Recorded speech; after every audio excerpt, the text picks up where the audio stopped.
শিলা তুই আসছিস মা? আব্বু মার কি হয়েছে? সিরিয়াস কোনো কিছু হয় নাই তো? টেনশন করিস না। আপনার মায়ের আরেকটু দেরি করে হাসপাতালে আনলে অনেক বড় কিছু হতে পারতো। আমি শিলা, আপনি অনেক ভাগ্যবান। আপনার মা আপনাকে অনেক ভালোবাসে। একটা কথা বলি, অন্যভাবে নেবেন না। থেকে তোর মার চাইতে দামি আর কিচ্ছু নেই। সবকিছু হারিয়ে গেলে পাওয়া যাবে, কিন্তু মাকে কখনো পাওয়া যাবে না। মা যাতে সুস্থ থাকে, ভালো থাকে, সেদিকে খেয়াল রাখবেন। আমি আসছি। মা কেমন আছো তুমি এখন? আমি খুব ভালো আছি। আমি আর কখনো তুমি তোর স্বাধীনতা কেড়ে নিয়েছিলাম রে মা। আমি অনেক কিছু বুঝতাম না।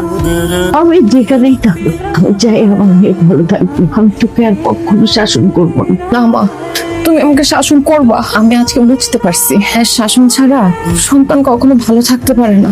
জানিস, একটা সন্তানের প্রথম পাহারাদার হয় মা, প্রথম শিক্ষক হয় মা। মা তার ভালো ছাড়া কখনোই খারাপ চায় না।